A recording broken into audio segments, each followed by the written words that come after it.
మీకు ఇప్పుడు కూడా ఆంధ్ర ప్రజలకు చెప్తున్నాం, ఎలాంటి వాడి చేతిలో అధికారం పెట్టాలి. ఈ రోజున ఓ పక్కన లోకేష్ గారు దేశ విదేశాల్లో వెళ్ళి పెట్టుబడులు తీసుకురావాలి, మన పిల్లల్ని చదివించాలి, వాళ్ళకు ఉపాధి కల్పించాలని ఆయన పడుకుంటున్నాడో నిద్రపోతున్నాడో లేదో కూడా తెలియదు. అక్కడ అమెరికాలో ఆయన, ఇక్కడేమో పెద్ద ఆయన ప్రతిరోజు ప్రతి నిమిషానికి ప్రతి గంటకి సమీక్షలు, అన్ని రంగాలతో సమీక్షలు చేస్తూ ఈ రాష్ట్రాన్ని ఎలా ముందుకు తీసుకెళ్ళాలి, అమరావతిని ఎలా ముందుకు తీసుకెళ్ళాలి, పోలవరాన్ని ఎలా తీసుకురావాలి, ఇవన్నీ నేమో వేళ ఆలోచిస్తూ ఉంటారా? ఈ జగన్మోహన్ రెడ్డి ఏమో ఇలాంటి గోండాగాళ్ళని రాష్ట్రం మీద వదులుతాడా? అలాంటి వాళ్ళు ఎక్కడ ఉండాలి? జైల్లో ఉండాలి. జైల్లో ఉన్నవాడిని జగన్ టీం ఎందుకు రిలీజ్ చేసింది? ఏ క్రైమ్ని మీరు ప్లాన్ చేశారు? ఎవరిని చంపించాలని ఆయన బయట తీసుకొచ్చారు. అది క్లియర్గా చెప్తున్నాడు, నాకు జగన్ లీగల్ టీం నాకు సపోర్ట్ తీసుకొచ్చింది అని. ఏం చేయబోతున్నారు ఇప్పుడు? వాడితో ఏ నేరం చేయించబోతున్నారు? నేను ఆంధ్ర ప్రజలకు ఒకటే చెప్తున్నానండి, ఈ రోజున చంద్రబాబు నాయుడు గారు లోకేష్ గారు పనితీరు చూస్తున్నారు. 20 లక్షల కోట్లు దాదాపుగా వాళ్ళు పెట్టుబడులు తీసుకొచ్చారు. అది చాలదన్నట్టు ఇంకా అమెరికా వెళ్ళిన తర్వాత కూడా దిగ్గజ పారిశ్రామికవేత్తలతో అయినా ప్రతిరోజు భేటీలు మీరు చూస్తూనే ఉన్నారు మీడియాలో. చంద్రబాబు నాయుడు గారి పనితీరు మీకు చెప్పడానికి నేనే సరిపోను. అలాంటి నాయకులు మనకు కావాలా? ఇలాంటి రౌడీల్ని పెంచి పోషించే జగన్మోహన్ రెడ్డి గారు లాంటి గోండారాజులు, మాఫియా డాన్లు కావాలా? మాఫియా అని ఎందుకు అంటానంటే, ఆ పార్టీలో ఎవడైనా నిజాయితీ పరుడు ఒక్కడే, నిజాయితీ పరులు మాత్రం ఉండాలి అని ఒక ఇదిగా తీసుకున్నాడు అనుకోండి జగన్మోహన్ రెడ్డి, ఆ పార్టీలో ఒకడు కూడా ఉండడు.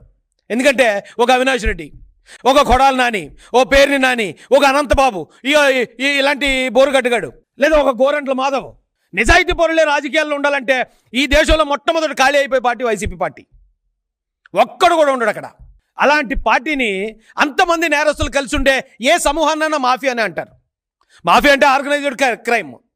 నేరస్తులు అందరూ కలిసి ఏకతాటి మీదకి వచ్చే చేసే నేరాన్నే మాఫియా అంటారు. మరి వైసీపీ పార్టీని ఏమనాలండి? ఇలాంటి నేరస్తులు ఎందుకు తీసుకొచ్చారండి బయటికి? ఏం ప్లాన్ చేస్తున్నారండి ఈ రాష్ట్రంలో? వాళ్ళు ఇక చంద్రబాబు నాయుడు గారు, లోకేష్ గారు ఏమో రాష్ట్రం కోసం వాళ్ళు పనిచేస్తూ పోతుంటే వాళ్ళని ఇరుకుని పెట్టడానికి, వాళ్ళని ఏదో విధంగా విమర్శలుగా పాలు చేయడానికి సిగ్గు అనిపించట్లేదండి?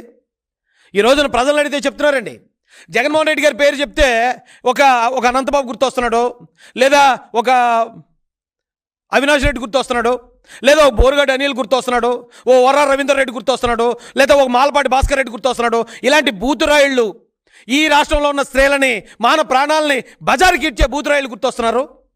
చంద్రబాబు నాయుడు గారిని, లోకేష్ గారిని గుర్తు చేసుకుంటే ఒక రామ్మోహన్ నాయుడు గారు గుర్తొస్తున్నారు, ఓ పెమసాని చంద్రశేఖర్ గారు గుర్తొస్తున్నారు, ఓ సానా సతీష్ గారు గుర్తొస్తున్నారు. ఇలాంటి యువ నాయకులు ఈ రోజున రాష్ట్రాన్ని ముందుకు తీసుకెళ్లే విధంగా గొప్ప గొప్ప నాయకులు గుర్తొస్తున్నారని రాష్ట్ర ప్రజలు చెప్తున్నారు. ఎవడెక్కడ నేరస్తుడు, ఎవడు మాఫియాడాను, ఎవడు గోండారాజు అనేది మేము చెప్పక్కర్లేదండి, డైరెక్ట్ ప్రజలు చెప్తున్నారు. ఈరోజు ఇలాంటి వీడియోలు మీ నిజస్వరూపాన్ని రోడ్డు మీద ఒక రకంగా చెప్పాలంటే బట్టలు ఓడదీసి నిలబెడుతున్నాయి. మీరు చేసే పనులే ఇవేం మేము చేయలే, ఇవేం మేము చెప్పించలేదు, మేము చెప్తే చెప్పేవాడు కాదాడు. రాష్ట్రాన్ని దాదాపుగా 19 నుంచి 24 దాకా శాంతి భద్రతలు లేకుండా ఒక గోండాలో రాక్షసులు పరిపాలించినట్టు పరిపాలించారు. ఇప్పుడే రాష్ట్రం గాడిలో పడుతుంది. చంద్రబాబు నాయుడు గారు, లోకేష్ గారు, పవన్ కళ్యాణ్ గారు ఈ రాష్ట్రాన్ని గాడిలో పెట్టే ప్రయత్నం చేస్తున్నప్పుడు మళ్ళీ ఇలాంటి నేరస్తులను తీసుకొచ్చి ఏదో అల్లర్లు ప్లాన్ చేస్తున్నారని అయితే మాకు అనిపిస్తుందండి. దీని మీద పోలీసు వారు కూడా అప్రమత్తంగా ఉండాలి అని వారిని కూడా రిక్వెస్ట్ చేస్తూ, ఈ అవకాశం ఇచ్చిన పెద్దలకి, ఇచ్చేసిన మీ అందరికి కూడా హృదయపూర్వక ధన్యవాదాలు తెలియజేస్తూ నేను ముగిస్తున్నానండి. Thank you so much.